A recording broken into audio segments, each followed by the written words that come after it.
Nous restons au milieu de la turbulence. De sa part, elle est heureuse.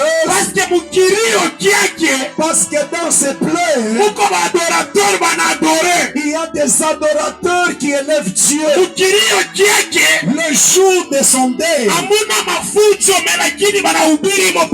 il n'y a pas de combat, mais on prêche l'évangile. Qu'on se pose aussi des questions. Ainsi le jour de ta mort, est-ce qu'on viendra prêcher? Est-ce qu'on verra ton corps? Ou bien ton corps ne sera jamais vécu? Peut-être au jour de ta mort, on viendra te pleurer. On pourra faire le deuil sans voir ton cadavre. Peut-être tu seras brûlé dans le véhicule. Je ne sais pas quel est l'événement qui va te tuer.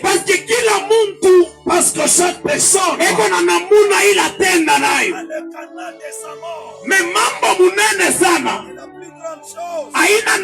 ile mtu anakufia amo. Parce que namuna ile mtu anakufwa haiwezi kudetermine kula nenda. Haleluya. Unipatie kwa ameni ya pie kama unanishikia. Amen. Est-ce que papa moko ananishikia pige kwa mikono ya bia na vikelekele. Amen. Mama mama unanishikia. Haleluya. Toi là qui t'endors, nous te rappelons que Bushingis une répétition à qui faut. Une répétition à Kofo. Amen. Amen. Amen. Est-ce que tu peux acclamer pour la gloire de Dieu? Peut-être une parole. Peut-être cette parole. C'est à cause d'une seule personne. Dans tout ce deuil, il est question d'une âme. Parce que quand tu l'observes bien, parce que lorsque nous analysons très bien, en réalité, nous avons un cercueil au milieu de nous. Mais comment tu l'as vérifié bien? Mais si nous remarquons très bien, il n'est pas question d'un cercueil. Parce que notre nombre en cercueil, cela détermine le chiffre exact des cercueils qu'il y a ici. Nous ne connaissons pas où la tafata ni nani. Peut-être ni mini on a prêché. Peut-être c'est moi qui interprète. Après l'enterrement, soit avant l'enterrement. Kisha maziko ou bien baada kuzika.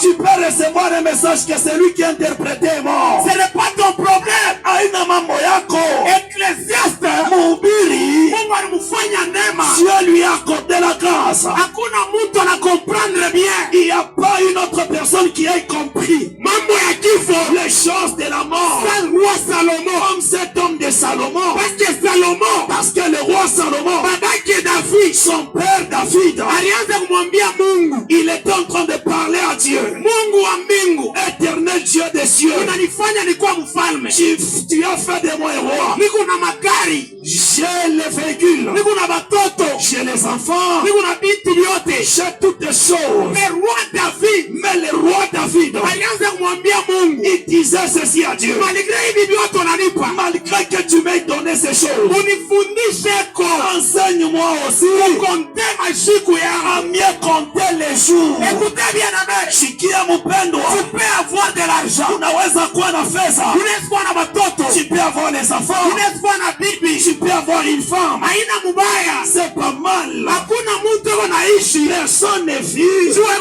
un projet parce qu'il a les projets. Alléluia. Amen. Hakuna mtu mzima leo, personne n'est en vie aujourd'hui. Nyumba yaisha kuyenga parce qu'il n'a pas encore fini sa construction. Hakuna mtu mzima, personne ne continue à vivre.